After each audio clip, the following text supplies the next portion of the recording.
वो एक्चुअली जो प्रॉब्लम है कायदे में, ठीक है।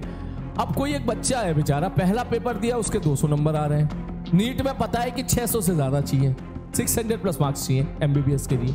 उन्हें दूसरा पेपर दिया उसके 150 नंबर आ गए, तीसरा पेपर दिया उसने उसके 170 नंबर आ गए, चौथा पेपर दिया उसके 220 नंबर आ गए, पांचवा पेपर दिया उसके 300 नंबर आ गए। तो वो खुश हो गया, अरे भाई 300 तक पहुंचा मैं। और छठा पेपर दिया उसने, पता चला यहां तक पहुंचते अक्टूबर नवंबर हो गया, और अक्टूबर नवंबर तक पहुंचते 300 से उसने सपोज 320 तक इंप्रूवमेंट कर लिया। उस बच्चे को फिर ये एहसास ही होने लगता है, अच्छा मेरे हर टेस्ट में मेरे 200-250 नंबर आ रहे हैं, ठीक है, हर टेस्ट में मेरे 200-250-300 नंबर आ रहे हैं, तो मैं कैसे 600 ला पाऊंगा वहां पर। तो एक्चुअली क्या है, बच्चा वहां गिव अप कर देता है, ठीक है। फिर जो है जो अब उसका जो भी जितना मेंटल स्टेट है, जो भी उसके यार दोस्त उसको कितना डिमोटिवेट करते हैं, घर वाले कितना प्रेशराइज कर रहे हैं, फिर इस तरह की प्रॉब्लम्स होती है, ठीक है। इस मामले में हमारा बढ़िया है, हमारा आईआईटी का बढ़िया है। क्या हमें 50% ठीक है, 40% ही तो करना है। हमने 40% भी कर लिया तो हमारा आईआईटी में सिलेक्शन हो जाएगा भाई, ठीक है। तो हम इस उम्मीद में कि यस 40 तो हम कर ही लेंगे, इस उम्मीद में हम पूरा साल निकाल देते हैं कि यार 40 तो कर ही लेंगे हम लोग, चाहे कुछ भी हो जाए। अब 40 में जब भले 25 कर पाए, 30 पर गए, अब एक बार पेपर हो गया तो हो गया। अब इन विचारों को साथ तो यार इनको पता ही है, ये तो मैं तो ऐसे लोगों को भी जानता हूँ नीट में जो 3-3, 4-4 साल से बेचारे तैयारी कर रहे हैं, ठीक है, 3 साल 4 साल ड्रॉप ले लेके पढ़ रहे हैं। सोच कितना फ्रस्ट्रेटिंग होता होगा हर साल पढ़ना साला, ठीक है। इसलिए हमारे केस में आईआईटी में थोड़ा ये बढ़िया है कि भैया एक बार दे लो, 12th के बाद सिलेक्शन हो गया, हो गया तो अच्छा है, पहुंचो कॉलेज, ना हो गया तो दूसरे कॉलेज पहुंच जाओ। और दूसरा रिलैक्सिंग जो है हमारे केस में ये, चल आईआईटी में ना हुआ किसी का तो ठीक है, एनआईटी में हो जाएगा, है एनआईटी ना हुआ तो इतने सारे लोअर एनआईटी है उसमें हो जाएगा। होम स्टेट कोटा लग जाता है, होम स्टेट कोटा तो समझ रहा होगा, सारे एनआईटीज में 50% कोटा होम स्टेट कोटा होता है, वहां कुछ ना कुछ मिल जाएगा।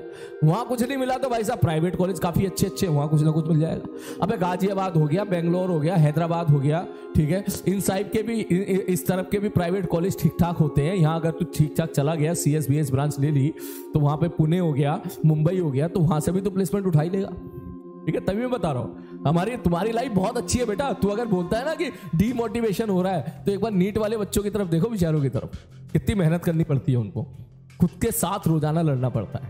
तो तुम्हारी बात, हाँ, और सुन मेरी बात, ये स्ट्रगल यहीं पे खत्म, उन बेचारों का खत्म नहीं होता, हमारा तो खत्म हो जाता है। तू एक बार आईआईटी पहुंच गया, बोले ठीक है, इस टाइम पे आईआईटी में मैं सही बात बताऊं, एक बच्चा का तमीज से पढ़ ले तो 30 लाख 40 लाख 20 लाख की नौकरी लेना उसके लिए कोई बड़ी बात नहीं है, ठीक।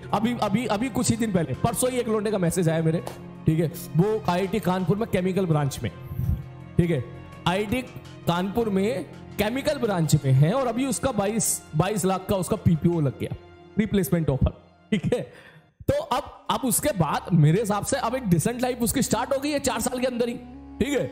उसके बाद जो है 4 साल के बाद अब उसका मन है, उसको मस्ती करनी है, तो ठीक है, तो मजे से आराम से इसी लाइफ जीते रहे। उसको थोड़ा बहुत और अच्छा करना है, थोड़ा सा और पढ़ ले भाई तू, ठीक है। हो सकता है MBA साइड चला जाए, हो सकता है थोड़ा सा फॉरेन स्टडी करने चला जाए, MS करने चला जाए, तो हो सकता है कि और अच्छी जगह निकल जाएगा तू, ठीक। तो बहरहाल हमारी लाइफ ट्रैक पे 4 साल के बाद आ जाती है। नीट में तो बेचारों को इतनी मेहनत करनी पड़ती है, मैं सही बात बता रहा हूँ, इट इज वेरी, मतलब डॉक्टर का स्ट्रगल आपको बस कुछ मतलब समझ रहा है ना। कभी किसी दिल्ली में किसी डॉक्टर को दिखाने जाओगे, उस बेचारे ने अगर आपको देखने के 2000 रुपए फीस मांग लिए, तो हमारा समाज, हमारी सोसाइटी उसको ऐसे घूर के देखती है, ऐसे घूर के देखती है कि जैसे गुनाह कर दिया, इतने से 2 मिनट के 2000 रुपए ले लिए। वहीं अगर आपने कोई सिग्नल तोड़ा हो और कोई पुलिस वाला आ जाए, तो चुपचाप जेब में से आपके 500 रुपए निकल जाते हैं। अरे ले लो सर, क्यों चालान काट रहे हो सर, 500-1000 में मान जाओ सर। कोई हल्का सा कोई पुलिस का केस हो जाए तो बड़े आराम से 40-50 हजार रुपए निकालने के लिए आप तैयार हो जाते हो, ठीक है। लेकिन डॉक्टर वाले केस में हम लोग इतना सोचते हैं, जबकि उनके पीछे का जो स्ट्रगल है, उसका तो आइडिया ही नहीं है किसी को। डॉक्टर की जॉब इस टाइम पे मैं मेरी लाइफ में जो है सॉरी टू से, मेरे अल्फाज ये हैं, जो ये मेरी सोच है, मैं गलत हो सकता हूं आपके हिसाब से, लेकिन एक डॉक्टर की जॉब किसी आर्मी वाले से कम नहीं होती है। उसको इतनी मेहनत करनी पड़ती है, उसको सबसे पहले नीट का एग्जामिनेशन क्रैक करना पड़ता है, इन रास्ते से होकर गुजरना पड़ता है बेचारे को। फिर अगर उसका MBBS में सिलेक्शन हो गया, समझ मेरी बात, फिर अगर उसका MBBS में सिलेक्शन हो गया तो MBBS के बाद फिर PG का एग्जामिनेशन होता है, PG का एग्जामिनेशन, ठीक, उसमें सारे डॉक्टर्स बैठते हैं। और आज का करंट मार्केट ये है, ये बात हर डॉक्टर जानता है, ये बात हर बच्चा जानता है कि आज के टाइम पर MBBS की वो वैल्यू नहीं है जो आज से 30-40 साल पहले हुआ करती थी। हमारे पापा के जमाने में MBBS की बहुत वैल्यू होती थी, अब वैल्यू नहीं है। अब कोई अगर एमबीबीएस करके मार्केट में जाएगा तो प्राइवेट कॉलेज वाले वो एमबीबीएस डॉक्टर को अगर रखते हैं ना तो मुश्किल से 60, 70, 80 हजार रुपए देते हैं। यकीन ना हो तो चेक कर लेना भाई। और अगर तू गवर्नमेंट में जाएगा, गवर्नमेंट सेक्टर में जाएगा तो वहां भी इतनी है, वहां भी 60, 70 हजार रुपए की एक तरीके से नौकरी है। अब या तो तू भैया गलत तरीके से रुपए कमा, जो कि कोई डॉक्टर करता नहीं है, जाहिर सी बात है, सबके अंदर एक तरीके का जुनून होता है कि हमें समाज की सेवा करनी है, ठीक है। तो भैया खुद सोच साला एमबीबीएस इतनी मेहनत करके वहां पहुंचे और 60-70 हजार की नौकरी कर रहे हो आप। कितना फ्रस्ट्रेटिंग होगा। अगर किसी घर में अगर बहन है तो बहन की शादी करने के लिए कितनी कैलकुलेशन करनी पड़ती होगी ऐसे इंसान को जो पूरी दुनिया की बीमारियों को दूर करते हैं। उसके बाद फिर वो पीजी की प्रिपरेशन करते हैं, इसलिए अब पीजी का पैटर्न अब और कम हो गया है। पहले क्या होता था, लोग 1-2 साल जो है प्रैक्टिस करते, फिर पीजी की प्रैक्टिस करते, फिर पीजी का एग्जाम देते थे। अब क्या होता है, अब साथ ही करते हैं, कॉलेज में जाते हैं फिर साथ पीजी का एग्जामिनेशन की तैयारी करते हैं, ठीक कि भाई साथ ही निकल जाए हमारा। 4.5 साल तो उनकी पढ़ाई होती है और 1 साल उनका इंटर्नशिप होता है। 5.5 साल के बाद जब वो एमबीबीएस करके बाहर निकलते हैं, और जब बाहर निकलेंगे एमबीबीएस के बाद तो फिर उन्हें पता चलेगा कि उनकी वैल्यू अभी पूरी बनी नहीं है, अभी उनको पीजी निकालना पड़ेगा अगर मार्केट में आपको वही स्टेटस वही इज्जत अगर चाहिए तो फिर बेचारे फिर पीजी की प्रिपरेशन करते हैं। और पीजी तो जानता ही है, पीजी में सारे डॉक्टर बैठते हैं, तो जितना टफ नीट है उससे कई गुना ज्यादा टफ बेटा पीजी का एग्जामिनेशन है। सही बात है, उसमें सारे डॉक्टर बैठते हैं। तो जाकर देख दिल्ली में कैसे कितने लोग पीजी की प्रिपरेशन दिन रात लगे रहते हैं, उसमें सीट भी कम होती है। और अगर पीजी कर ली, पीजी में तेरा सिलेक्शन हो गया, भगवान की कृपा बढ़िया रही, तू इंटेलिजेंट है, तू पीजी में सेलेक्ट हो गया, तो पीजी के बाद फिर सुपर पीजी होता है पीजी के बाद फिर सुपर पीजी होता है। मान के चल पीजी में वहां 2 ब्रांच कट जाती है, 3-4 कट जाती है। एक जैसे एमएस हो गया, मास्टर ऑफ सर्जरी, एक एमडी हो गया, ठीक है। तो वहां पर भी ऐसी होता है कि भैया ये एमबीबीएस था, मैंने कहा ठीक है भाई साहब, कुछ बच्चों ने एमबीबीएस कर लिया, इसके बाद गए पीजी पर, तो पीजी में 4-5 लाइन होती है। ये ले सर, इसमें एक हो गया एमएस, एक हो गया एमडी, एक हो गया यहां पर ऑर्थोपेडिक्स, उसके आगे नहीं होता है, और एक हो गया गायनेकोलॉजिस्ट। तो गायनेकोलॉजिस्ट में जो लेडीज लड़कियां हैं वो गायनेकोलॉजिस्ट लेना पसंद करती हैं, तो उनके लिए अच्छा है, वो जैसे ये लेते हैं वो टर्मिनेटिंग ब्रांच होती है, इसके बाद कुछ ज्यादा पढ़ना नहीं पड़ता उनको, ठीक है। और ऑर्थोपेडिक्स भी चल जाता है क्योंकि ऑर्थोपेडिक्स भी टर्मिनेटिंग ब्रांच है, इसके बाद आगे कुछ पढ़ने की जरूरत नहीं है। लेकिन जिन्होंने ये ले लिया एमएस या एमडी, इनके फिर एग्जामिनेशन होते हैं बेचारों के।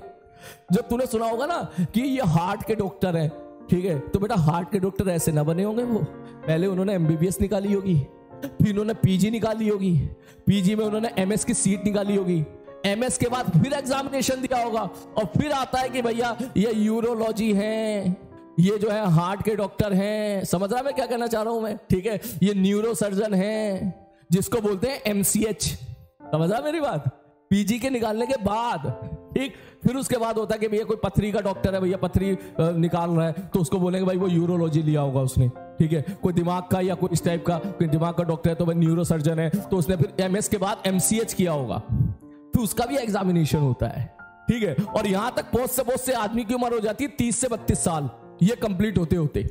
सही बात ही है। तो मेरे भाई 32 साल की उम्र तक आप अगर मार्केट में मुश्किल से 1 लाख रुपया कमा रहे हो तो ये किसी सेक्रीफाइस से कम नहीं है बेटा, ये बहुत बड़ा सेक्रीफाइस है।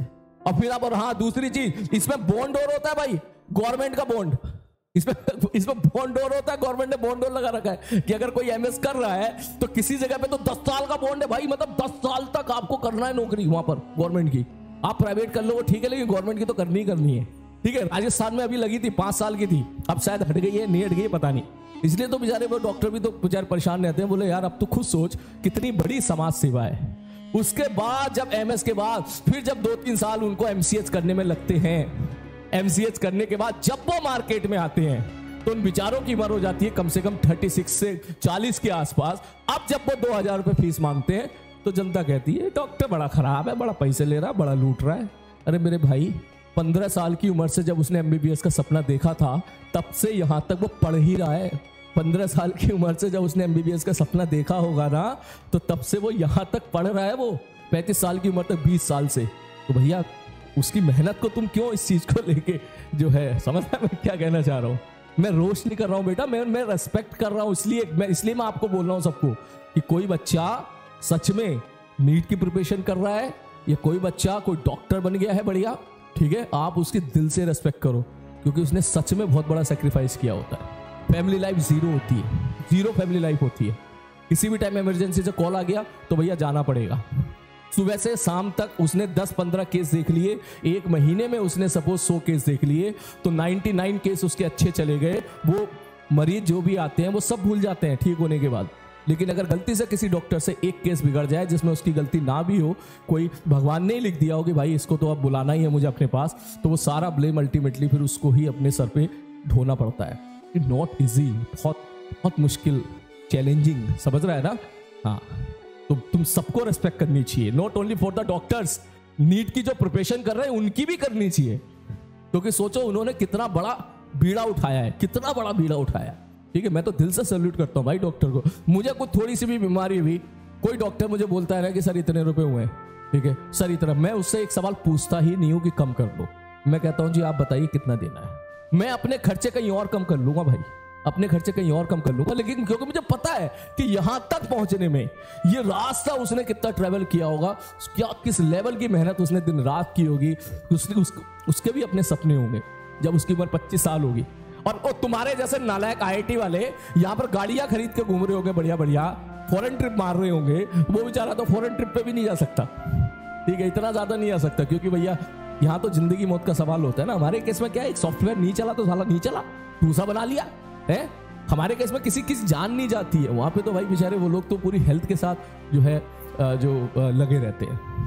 यस, इसलिए मैं बोल रहा हूँ, ठीक है, नीट वाले बच्चों की दिल से रेस्पेक्ट करना, खूब दिल से, ठीक है, डॉक्टर के भी दिल से खूब रेस्पेक्ट करना। हाँ, मैं जो भी बात बोल रहा हूँ बिल्कुल सच बोल रहा हूँ। हो सकता है किसी को कंट्रोवर्सी लगे, हो सकता है किसी को बुरा लगे, ठीक है, लेकिन फिर बहुत इसमें फिर हाँ, रेडियोलॉजिस्ट एक और होता है, रेडियोलॉजिस्ट यहाँ पर आता है, रेडियोलॉजिस्ट, ठीक है, यहाँ पे नहीं शायद इसी पे पीजी के बाद ही आता है। हाँ, पीजी के बाद आता है रेडियोलॉजिस्ट, सॉरी जो कहता है ना रेडियोलॉजिस्ट। ऐसे अभी आजकल एक एक बेवकूफ लड़की कह रही थी रेडियोलॉजिस्ट को गया ना, तुम क्या अपने आप को डॉक्टर समझते? तो भाई रेडियोलॉजिस्ट का मतलब समझते हो क्या है? पीजी में जो टॉपर होते हैं ना आज के टाइम पर, सारे एमबीबीएस डॉक्टर जब पीजी का एग्जामिनेशन देते हैं तो पीजी में जो टॉपर होते हैं, टॉपर जैसे तुम बोलते हो ना आईआईटी बॉम्बे कंप्यूटर साइंस, तो वो वैल्यू है अभी इसकी रेडियोलॉजिस्ट के स्टेम पर, क्योंकि सारे के सारे जो है टॉपर्स जो है ना वो रेडियोलॉजिस्ट ही लेते हैं, और इसकी सीट भी बहुत कम है, बहुत लिमिटेड सीट। जो टॉपर्स होते हैं उन्हीं को मिलती है, उसके आगे तो बात एकदम भर जाती है। तो अब यार मतलब तूने बात दिल के तार छेड़े तो मैं इमोशन में बह गया, ठीक है, कह रहा कंट्रोल करो मास्टर, कंट्रोल करो, थोड़ा इमोशन में बह गया। लेकिन हाँ, जो मैंने बोला सच बोला है, तभी तो कह रहा हूँ नालायको, तुम्हारी लाइफ बहुत बढ़िया है, बढ़िया से पढ़ लो, ठीक है, थोड़ा पढ़ना पड़ रहा है तुम्हें, ठीक है, मास्टर तुम्हें ऐसा मिल गया, तुम्हें रटना ज्यादा है नहीं, बढ़िया से कॉलेज में पहुंचो और भैया लाइफ जियो बढ़िया तरीके से। हाँ बिल्कुल, हाँ, तो अब क्यों ना रेस्पेक्ट ना मिले भाई? अब मिलनी चाहिए भाई। कोई बंदा इतनी मेहनत कर रहा है, इतनी मेहनत करके यहाँ पहुंच रहा है, तो सोसाइटी को तो रेस्पेक्ट देनी चाहिए ना। ठीक, इसीलिए तो डॉक्टर भगवान है, मैं तो मानता हूं इस चीज को भैया, बिल्कुल भगवान का एक रूप है डॉक्टर, ठीक है, जो केवल आपकी जान ही नहीं बचाते हैं, यहां तक पहुंचने से पहले 10-15 साल खूब दिन रात स्ट्रगल करके आए होते हैं, ठीक है, 10-15 साल दिन रात स्ट्रगल करके आए होते हैं। किसी एमबीबीएस कॉलेज में पूछना भाई, कोई तेरा दोस्त हो ना बड़ा भाई एमबीबीएस कॉलेज में, बोलता भाई साहब इतना परेशान, इतनी मोटी उनकी 27-28 किताबें होती हैं, समझ रहे हैं? मैंने तो कहा एक बार इतनी ऐसी किताबें भरी जाती मोटी, हमारी तो जवान से प्रोनाउंसिएशन ही नहीं निकलता, तू तो यहीं पे रोना शुरू कर देता, कहता लैंग्वेज प्रॉब्लम, सवाल समझ में नहीं आ रहा, थोड़ा सा लैंग्वेज हो गया। उनकी तो इतनी खतरनाक लैंग्वेजेस होती हैं, दवाइयों के नाम और ये नाम, और ऐसी नहीं 2 किताबें, ऐसी मोटी बहुत सारी किताबें होती है। एमबीबीएस कॉलेज में अगर तू जाएगा तो अब बेचारे वो वैसे ही परेशान रहते हैं, भाई किसी तरीके से पास हो जाए हम, किसी तरीके से पास हो जाए हम लोग, वहां पास होने के लाले पड़ जाते हैं एमबीबीएस कॉलेज में। हमारे आईआईटी में तो भैया पास होना बहुत ही आसान है, बहुत ही आसान है। कल पेपर है, एक रात पहले तू देख लेना, जब तू कॉलेज पहुंचेगा, जितने बच्चे आईआईटी पहुंच गए वो इस बात को मानेंगे कि 95% बच्चे आईआईटी कॉलेज पहुंचने के बाद, ठीक है, जिस दिन एग्जामिनेशन होता है उससे 1 या 2 दिन पहले ही किताब खुलते हैं, बस